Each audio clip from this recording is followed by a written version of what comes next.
Nabi SAW bersabda, innama ana mru'un magbud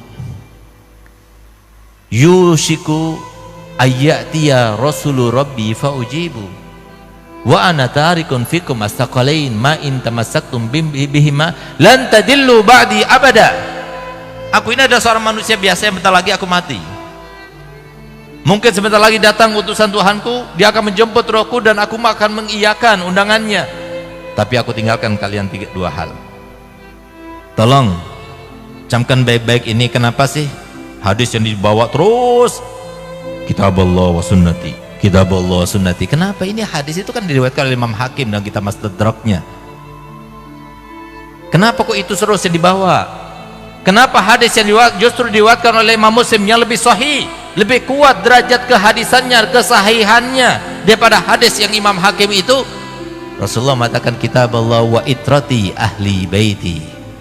Kitab Allah, pegang teguh Al-Quran, dan keluargaku. Kenapa Nabi SAW mengatakan demikian? Jawab, kenapa? Ada apa? Lalu kenapa Nabi SAW di akhir hadis itu beliau mengatakan uzakirukumullah fi ahli baiti, uzakirukumullah fi ahli baiti, uzakirukumullah fi ahli baiti. Aku ingatkan kalian ya, aku ingatkan kalian lah terkait dengan keluargaku. Hati-hati, mereka keluargaku, mereka cucuku. Dan Nabi SAW berkali-kali mengatakan, aku ini adalah manusia biasa sama seperti kalian. Subhanallah, ambil satu contoh, lihat bagaimana orang yang memuliakan dan tidak memuliakan. Ini contoh yang sangat luar biasa terkait dengan akhir zaman ini.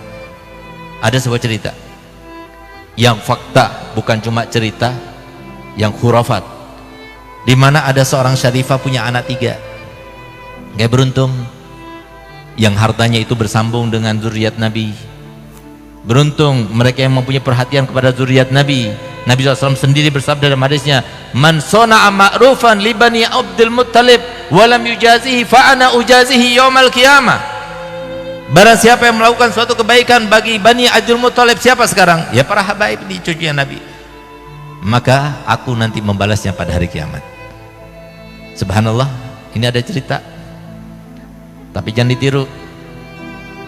Ada habib, memang nggak punya dia, tapi dia malu mau minta-minta. Dan sifat habib yang paling kental, sifatnya orang Quraisy itu begini, merendah kepada orang, paling anti. Kalau semua ada habaib yang seperti itu, terkontaminasi. Itu habaib yang terlumuri, itu namanya. Kalau habaib yang asli enggak. Coba lihat bagaimana orang Quraisy. Kenapa sih orang Quraisy itu kalau jalan tuh harus pakai budak? Kenapa? Karena takut sampai jatuh sesuatu barang, dia nggak mau menunduk, itu nggak mau.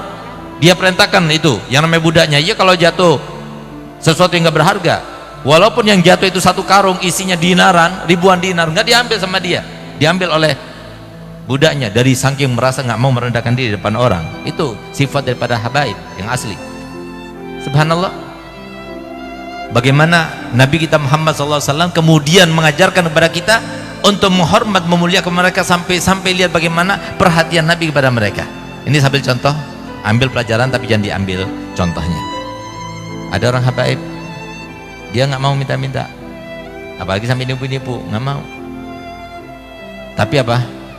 Dia mau makan, dia berusaha kerja nggak dapat uang, dia cari kerjaan nggak dapat kerja, sementara dia dan keluarganya harus makan. Sehingga apa? Dia datang kepada seorang pedagang penjual barang-barang kelontongan seperti apa, beras, ya, sembako itu ya. Dia datang, Ji, saya mau beli berasnya Ji, tapi saya nggak punya uang, mau nggak Ji saya beli pakai kertas ini? Itulah saya katakan tadi, jangan ditiru tapi gitu. Apa isi kertasnya? Hutang kepada datukku Nabi Muhammad SAW. Hutang kepada datukku Nabi Muhammad SAW. Masya Allah, Haji itu bilangnya, Masya Allah Bib, dicium kertasnya itu. Ambil Bib, ambil. Taruh di paku. Biasa kan pedagang itu kan, notanya taruh di paku, nanti taruh lagi, nanti satu hari dihitung, tulis. Kesian deh mereka. Apalagi pas sudah capek-capek, nggak berharga lagi. Sudah capek-capek, nggak berguna lagi untuk Nabi Muhammad, lebih kesian lagi. Hidupnya susah, pengen mikirkan duit, cari duit terus, tapi duitnya nggak berharga. Makanya semoga Haji Bayu saudara kita ini terus tambah banyak uangnya, supaya perjuangan ini terus, dan semua yang membantu Bola Rasul ini insya Allah pasti mendapatkan tempat di dalam hati Nabi Muhammad SAW. Ayo kita berjuang. yang dengan jabatan, yang punya pejabat dengan jabatannya, yang punya uang dengan uangnya, yang kiai seperti ini. Beliau datang itu luar biasa, datangnya saja itu sudah menjadikan sebuah kekuatan untuk apa? Menguatkan keimanan dan ketakwaan bagi mereka yang hadir. Subhanallah, numpuk 1, 2, 3, datanglah istrinya, kamu itu dibohong-bohongi, biasalah perempuan gitu. Dia itu begini, enggak, sampai timbul juga keraguan. Namanya juga seseorang, makanya kalau setan ya, setan yang nggak kelihatan itu kan luar biasa ampuhnya ya, di dalam membisiki seseorang, apalagi setan yang luar biasa yang kelihatan itu.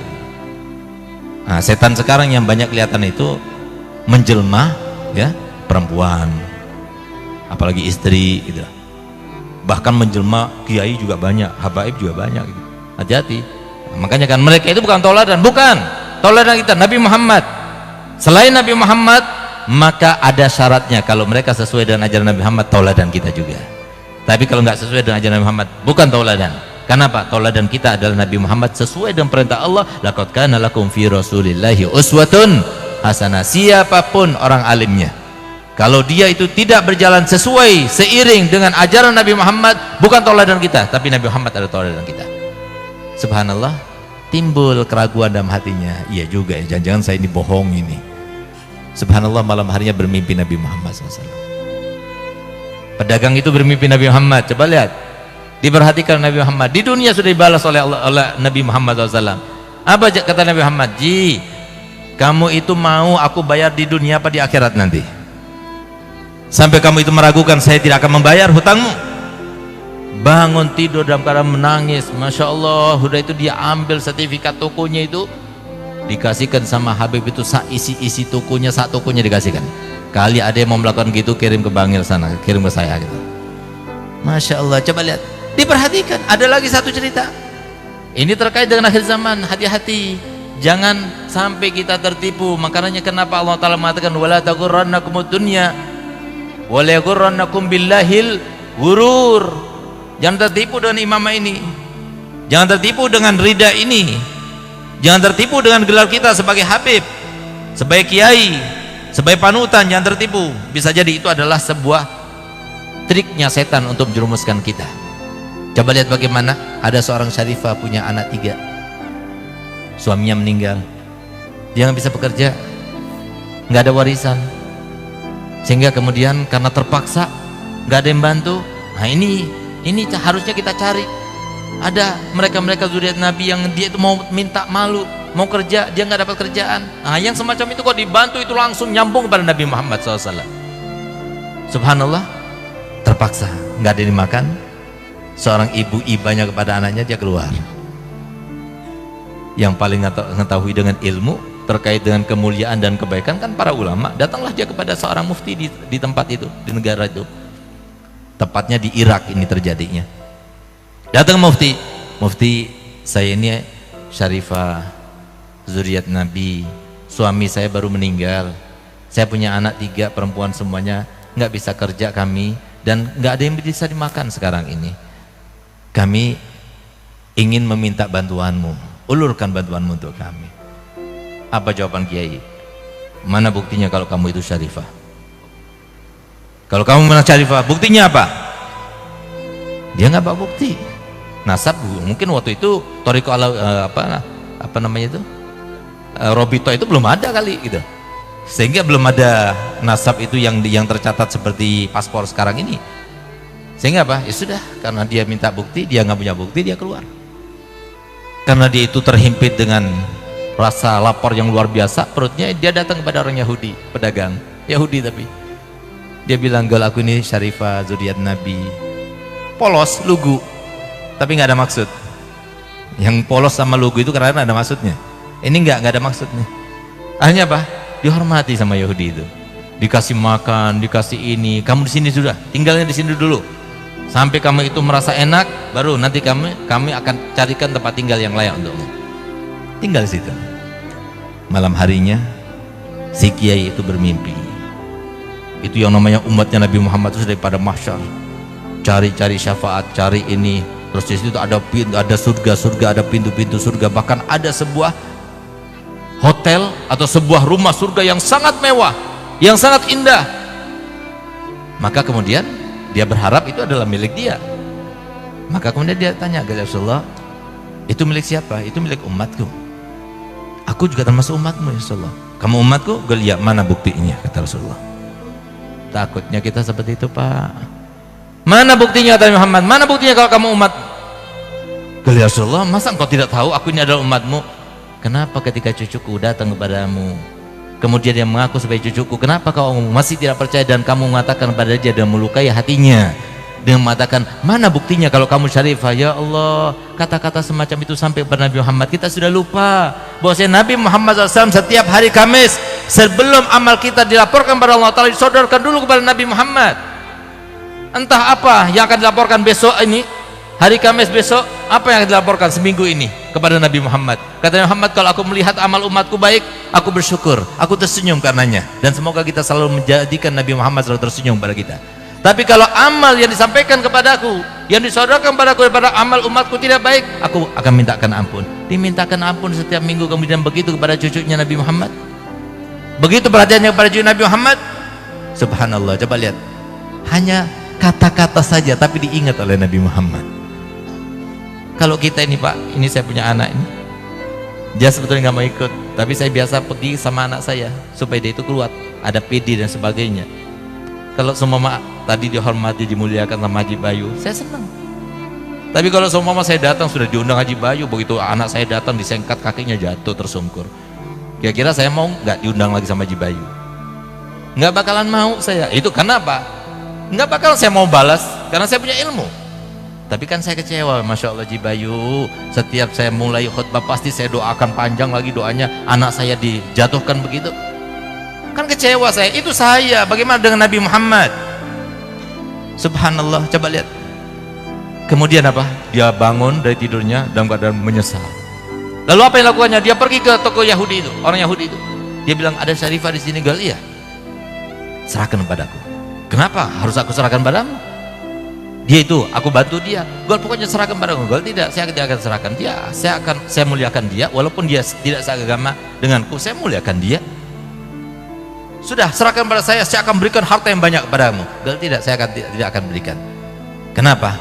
Ketahuilah bahwasanya surga yang kamu lihat di dalam mimpimu itu kata Nabi Muhammad, itu adalah untukku. Berkat perhatian kepada Nabi Muhammad, seorang Yahudi yang keluar daripada Islam, tapi Nabi Muhammad datang kepadanya, dan berkatnya dia itu perhatian pada cucunya, sampai kemudian dapat hidayah. Berkat apa? Perhatiannya pada cucunya Nabi Muhammad SAW. Ini orang alim, ini kiai, ini mufti, tapi lihat bagaimana perlakuannya kepada cucu Nabi Muhammad. Hanya seperti itu, minta bukti, nggak langsung percaya, sampai melukai perasaannya Nabi Muhammad. Bagaimana kalau sampai memfitnah? Bagaimana kalau sampai menghujat? Bagaimana kalau sampai menggibah? Bagaimana kalau sampai membunuh karakternya dan sebagainya? Na'udzubillah. Apa tidak akan hancur? Padahal Nabi SAW telah bersabda, "Qaddimu Quraisyan wa la tataqaddamu, wa illa fatahlaku," kata Nabi Muhammad. Hendaknya dahulukan Quraisy, utamakan orang Quraisy. Jangan kamu itu mendahului mereka, jangan jadikan mereka itu saingan. Kalau itu kamu lakukan, jangan salahkan kalau akhirnya kamu binasa. Sehingga kita lihat sekarang banyak para kiai, orang alim, minta maaf, yang hilang karismatiknya, tidak diikuti oleh pengikutnya. Bukankah itu sebagai bentuk balasan daripada apa yang diucapkan oleh Nabi Muhammad SAW? Harusnya mereka yang paling cinta pada zuriat Nabi, mereka yang dikenal dengan ilmu, mereka yang paling tahu dengan ilmu. Semoga kita semua termasuk mendapatkan kemuliaan Nabi Muhammad SAW. Semoga kita termasuk dicintai oleh Nabi Muhammad SAW. Semoga kita termasuk yang benar-benar menjalankan perintah Nabi, bahwa saya mendidik anak-anak kita dengan 3 hal: mencintai Nabi Muhammad, mencintai keluarga Nabi Muhammad, dan juga mencintai Al-Quran. Ya Allah, jadikanlah kami termasuk yang perhatian kepada 3 hal itu, sehingga anak-anak kami termasuk yang selamat daripada fitnah akhir zaman. Ya Allah, selamatkanlah kami semua ya Allah. Jangan biarkan kami keluar di tempat ini kecuali masing-masing di antara kami telah bermimpi Nabi Muhammad SAW dalam tidurnya sebelum meninggalnya, sehingga nanti di akhirat dia akan berjumpa dengan Nabi Muhammad SAW. Sebagaimana beliau bersabda, "Man ra'ani fil manam fasayarani fil yaqza." Siapapun yang melihatku dalam tidurnya, maka pasti dia akan melihatku dalam keadaan nyata. Ya Allah, berikan kenikmatan itu kepada kami semua ya Allah. Jangan biarkan keluar dari kami kecuali mereka semua yang termasuk dicintai oleh Nabi Muhammad SAW. Ya Allah, jadikanlah, selamatkanlah kami, selamatkanlah keluarga kami, selamatkanlah keturunan kami, selamatkanlah seluruh kaum muslimin siapapun mereka ya Allah, daripada fitnah fitnah akhir zaman, fitnah politik, fitnah jabatan, fitnah dunia, fitnah perempuan, fitnah keluarga, fitnah segala macam fitnah. Ya Allah, selamatkan mereka ya Allah, karena kami ingin berkumpul dengan mereka semuanya ya Allah, berkumpul bersatu padu dalam keadaan ya Allah kita semuanya dibanggakan oleh Nabi Muhammad, mendapatkan syafaat Nabi Muhammad, dipimpin oleh Nabi Muhammad, di bawah bendera Nabi Muhammad, diiringi oleh syafaat Nabi Muhammad, melintas di atas sirat bersama Nabi Muhammad, dan masuk ke dalam surga bersama Nabi Muhammad. Rabbana atina fid dunya hasanah wa fil akhirati hasanah wa qina adzabannar. Wa sallallahu ala sayyidina Muhammadin wa ala alihi wasallam walhamdulillahil alamin. Kurang lebihnya saya mohon maaf. Wabillahi taufiq wa hidayah. Wassalamualaikum warahmatullahi wabarakatuh.